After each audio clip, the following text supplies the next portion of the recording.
Media, distinguished guests invited, ladies and gentlemen. On behalf of His Excellency, the President of the Republic of Ghana, the chiefs and people of this municipality, and on my own behalf, I welcome you all to the 67th Independence Anniversary Parade of our dear country. The national celebration of this year's Independence Day anniversary is being held in Koforidua in the Eastern region. This is the 6th time in our nation's history that the celebration is being held outside the national capital. This goes to re-echo the President's resolve to uphold the unity in diversity credentials of our nation, Ghana. It is a great joy that we have gathered here today on this grand occasion in recognition of the struggles and toils of our forefathers went through in fighting for political emancipation for these dear nations of ours.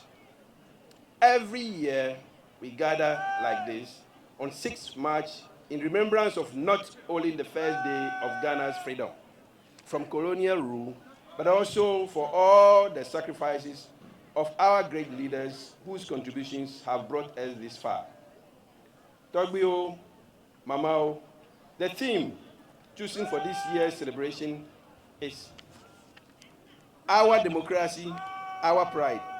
It's not only significant, but very realistic, appropriate, and even more relevant at this stage of our democratic dispensation.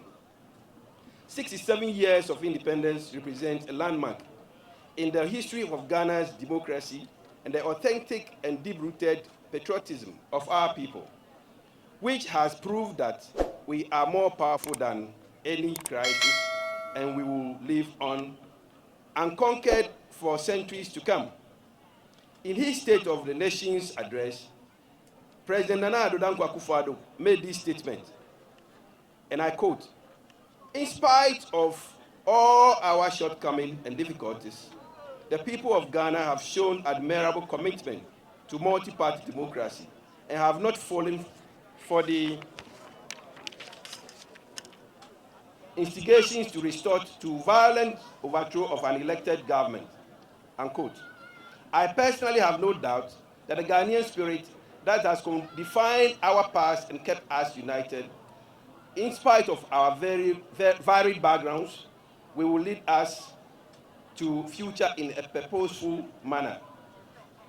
Togbio Mamao, 67 years ago, on this day, Ghana's first president, Dr. Kwame Nkrumah, proclaimed the then Gold Coast as an independent country, free from British colonial rule. In so doing, the new state, which assumed the name Ghana, did not only become the first sub-Saharan African country to be independent, she became the embodiment of the dreams and aspirations of the rest of the African people to be free from colonial rule. Ghana therefore championed the African liberation struggle with the unshakable belief that in order for us to own independence, to achieve desired impact, it had to be directly linked with the total liberation of the rest of the African continent. Ladies and gentlemen, like many other countries in Africa, the road to economic development and prosperity of Ghana has not been smooth as expected.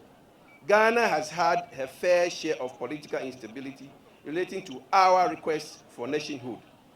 By 1992, Ghanaians had to come to firm conclusion that the best path to sustainable economic development and prosperity was the establishment of constitutional, multi-party democratic society anchored on the rule of law, good governance, respect for human rights, and fundamental freedoms. Since then, we have not wavered in that resolve. It is against this background that, upon the assumption of office, the President of the Republic of Ghana, His Excellency Nana Addo Dankwa Akufo-Addo, and his hard-working Vice President, His Excellency Mahmoud Bawumia, have also taken specific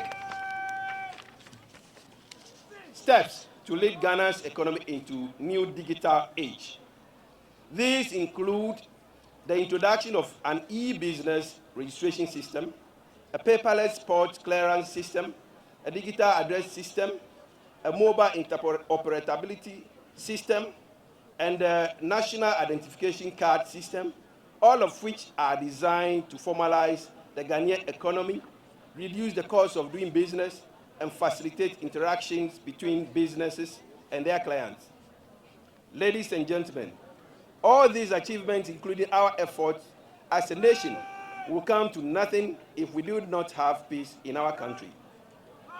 The primary requirement for prosperity is peace, and the first obligation on any government is to ensure that the safety of its citizens. Let me therefore use this occasion to remind all of us to forget about the petty quarrels because it downplays our democratic credentials and risks making us ungovernable citizens. It is time for us to be at peace with ourselves and with others, and to express a united national will. Togbio, Mamao, we need unity to consolidate our democratic gains.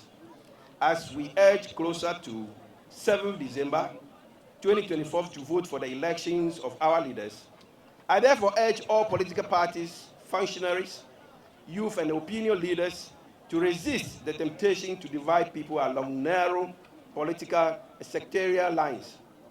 Our strength is in our unity, despite our cultural differences. It is that unity which gave us our independence. It is that unity that gives us our strength as a nation. This was the dream of our founding fathers. This was the spirit of our Constitution. We should not move away from this. Ladies and gentlemen, let us all come together and work resolutely for the welfare of our people and for the development of our municipality and our country as a whole. I believe that no power in the world can stop our country from attaining new heights of progress and development. What is needed is to work together as one people for the success of our country. Let us once more resolve that we will continue to work for a progressive, modern, and prosperous nation. With regards to development of the Ketu South municipality, I wish to call on our chiefs, opinion leaders, and other key stakeholders to continue to rally behind us to ensure that we deliver on our mandate of improving on the living standards of our people. Ladies and gentlemen, let us continue to support the efforts made by the government to improve upon the educational standards and expand access to education through introduction of the free SHS policy. I call on parents to show interest in the educational development of their children. This is the only way we can change the negativity and ensure that our children reap the benefits that come with this educational policy.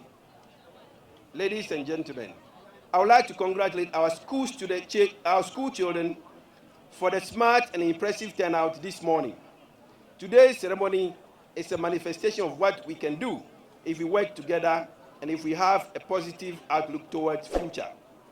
I also wish to thank the Independence Day Planning Committee for all the efforts and the work they have put into the planning and successfully executing the celebration. Let us use the celebration to raise our national flag very high. Let us pride ourselves in the national colors of red, gold, and green, so that the young people, as they grow up, will appreciate the importance of the flag. By this celebration, they have been offered a test to prove themselves worthy of inheriting this great nation. It is a test that they should not fail. Togbio, Mamao, I'll end my address by encouraging every Ghanaian to consider today's celebration as a time for some reflection.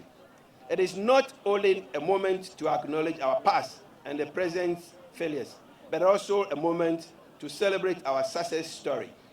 Even more, it is a moment to rekindle hope in the government and the unwavering belief that together we can perpetuate our democratic credentials, continual growth, unity, and prosperity of the people of Ghana. I wish each and every one of you a happy 67th anniversary. Long live Ketu South Municipality. Long live Ghana. Thank you all.